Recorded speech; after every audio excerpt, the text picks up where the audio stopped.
भारत रहस्यों की भूमि है, जहां हर मंदिर, हर कथा, हर मूर्ति के पीछे कोई ना कोई चमत्कारी कहानी होती है। लेकिन आज जो कथा हम आपको सुनाने जा रहे हैं, वह इतनी अद्भुत है कि सुनकर आपकी आंखें खुली की खुली रह जाएंगी और आप भी कह उठेंगे, महादेव की महिमा अपरंपार है। यह कहानी है एक ऐसे मंदिर की जहां बना है शिवलिंग सांप की समाधि पर, और कहा जाता है रात को स्वयं भगवान शिव और माता पार्वती इस मंदिर में पधारते हैं। और सबसे चौंकाने वाली बात यह है कि हर सुबह उनके आने का सबूत मंदिर में पाया जाता है।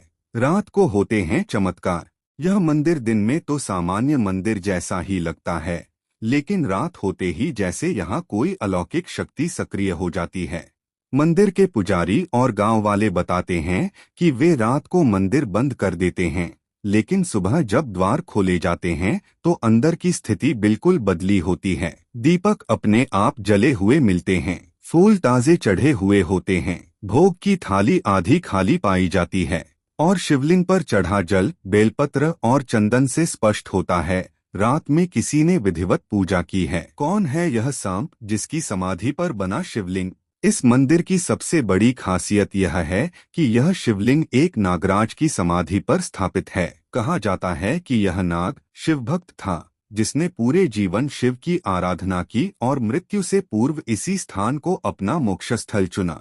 ग्रामीणों की मान्यता है कि यह नाग कोई साधारण सर्प नहीं था, बल्कि स्वयं शेषनाग का अंश था। उसकी अंतिम इच्छा थी कि उसके शरीर पर शिवलिंग की स्थापना की जाए। जब उसकी मृत्यु हुई तो उसकी समाधि पर स्वयंभू शिवलिंग प्रकट हुआ, शिव और पार्वती की उपस्थिति का सबूत। हर सुबह मंदिर के अंदर कुछ ऐसे चिन्ह मिलते हैं जिन्हें देखकर स्थानीय लोग कहते हैं यह कोई मानव कार्य नहीं हो सकता, जैसे नंदी की मूर्ति पर ताजे पुष्प, मंदिर में सुगंधित धूप की खुशबू और शिवलिंग के पास दो जोड़ी पद चिन्ह, एक पुरुष और एक स्त्री के। क्या यह सब महज संयोग है या फिर वाकई रात को स्वयं महादेव और माता पार्वती यहाँ पधारते हैं? श्रद्धा या चमत्कार, सवाल आज भी जिंदा है। वैज्ञानिक भले ही इन बातों को अंधविश्वास कहें, लेकिन यहाँ की जनता इसे अपनी श्रद्धा और भक्ति का प्रमाण मानती है। उन्होंने इस मंदिर को नागेश्वर धाम नाम दिया है।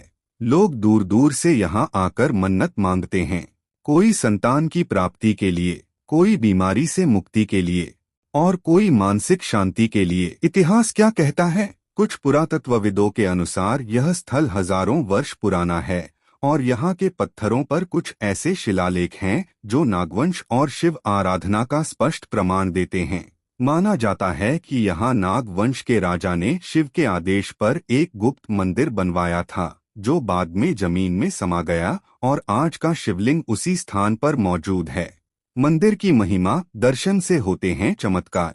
यहाँ आने वाले भक्तों का कहना है कि इस मंदिर में एक अलग ही ऊर्जा है। जैसे ही आप मंदिर में प्रवेश करते हैं, एक दिव्य कंपन आपकी आत्मा को छू जाता है। कई श्रद्धालुओं ने यह भी बताया कि उनकी अधूरी इच्छाएं यहाँ पूरी हुई, कठिन परीक्षा पास कर ली, बीमारी से चमत्कारिक रूप से छुटकारा मिला। क्या कहते हैं तांत्रिक और साधक? कुछ साधकों ने यहाँ तप किया और उन्होंने अनुभव किया कि रात के समय यहाँ ध्यान करना आसान नहीं है। उनका कहना है कि मंदिर की शक्ति इतनी प्रबल है कि कमजोर मन वाले यहाँ ध्यान नहीं कर सकते। कई बार उन्होंने रात में झंकार, डमरू की आवाज और दिव्य प्रकाश भी देखा है।